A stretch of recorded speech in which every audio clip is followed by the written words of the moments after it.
Bine m-am găsit la o nouă parte de pescuit. Astăzi suntem iarăși pe Cotul Morii. Avem la o partidă de dimineață de la 8 și stăm până de seara, vedem ce prindem, revin cu update-uri.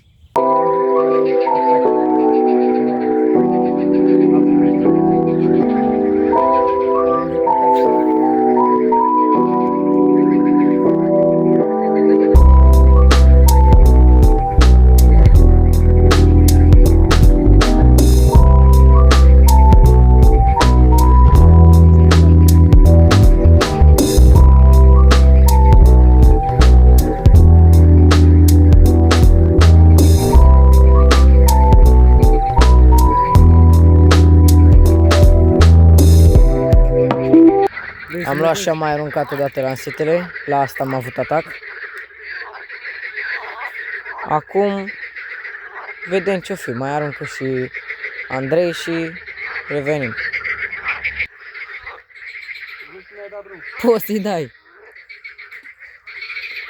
Mă bag, mai arunc o dată, a avut colegul o trăsătură, doar că când am dat să le iau cu minciogul a scăpat. Le arunc și revin.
Da, după asta mi-am mâncat tot. După asta mi-am mâncat tot, zicem. Opa. Am văzut și firul cum l-a luat. L-a luat înainte, noapte.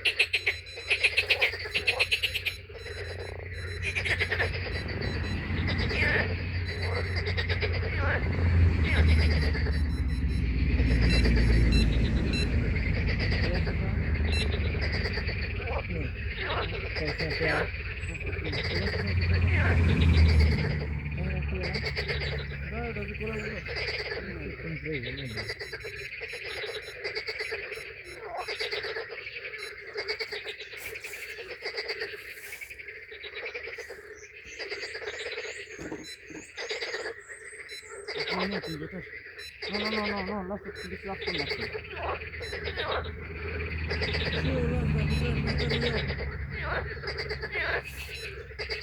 Lasă. Ridică. Ridică, mă, nu, și lasă în jos, așa înseamnă că... Că duci pe frate. Gata, lasă. Uite, prinde. Nu mai trebuie să nu frige.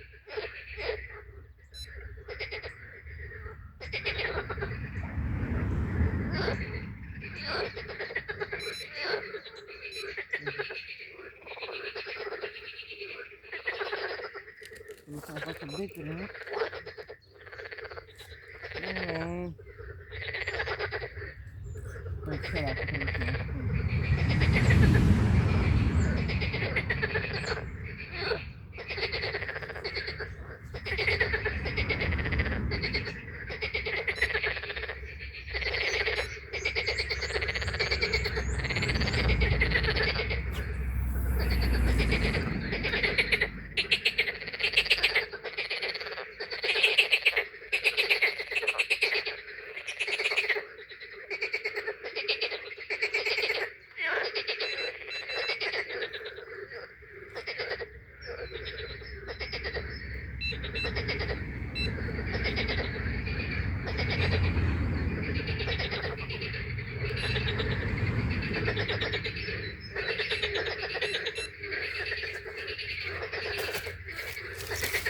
După cum ați văzut, le-am aruncat și am avut și țanca la prima.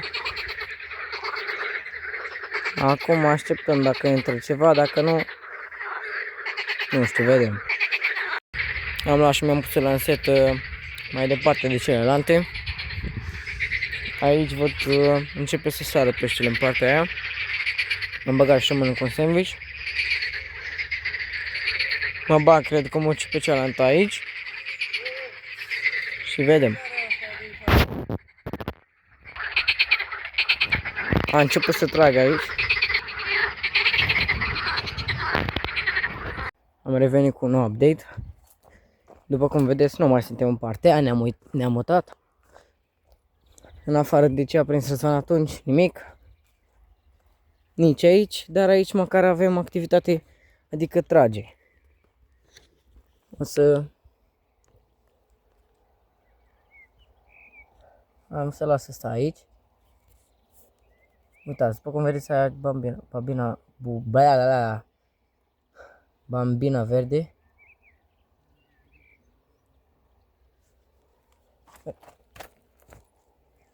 Ați văzut?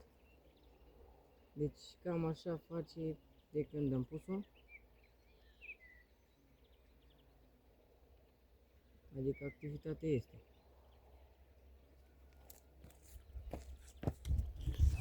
O să o pun mai aici în caz de sunt între să mă și vedeți.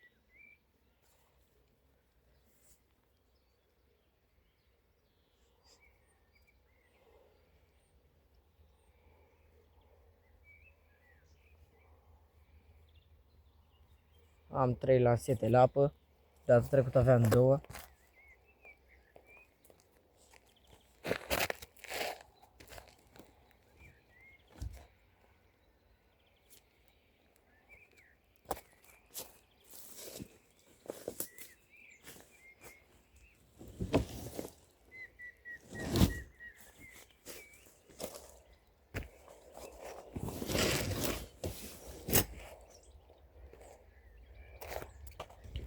Răzvan acum nu mai stă lângă mine.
Au mai trecut vreo 10 minute, să zic așa, și încă pâlpie tot, încă trage momentan, mai ales la bambina asta.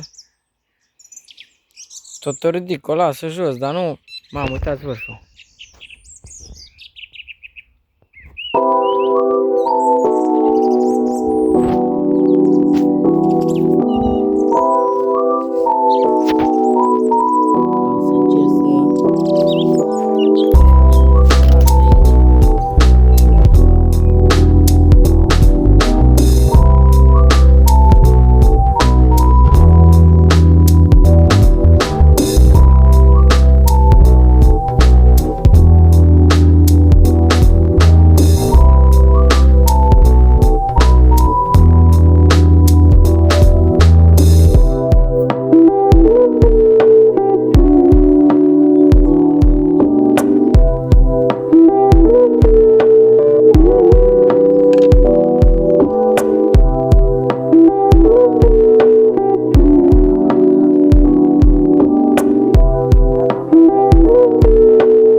Am mai luat și Răzvanul.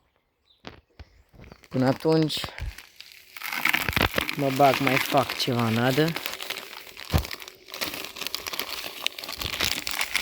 Și vin cu un nou update, poate sperăm cu un nou pește. Cam atât a fost. Haideți să vă arăt și ce am prins. Am mai prins ceva, nu am filmat chiar tot, am mai prins ceva mici. La final le dăm drumul. Și cam atât a fost cu acest videoclip. Nu uitați să dați un like și un subscribe. Ne vedem data viitoare.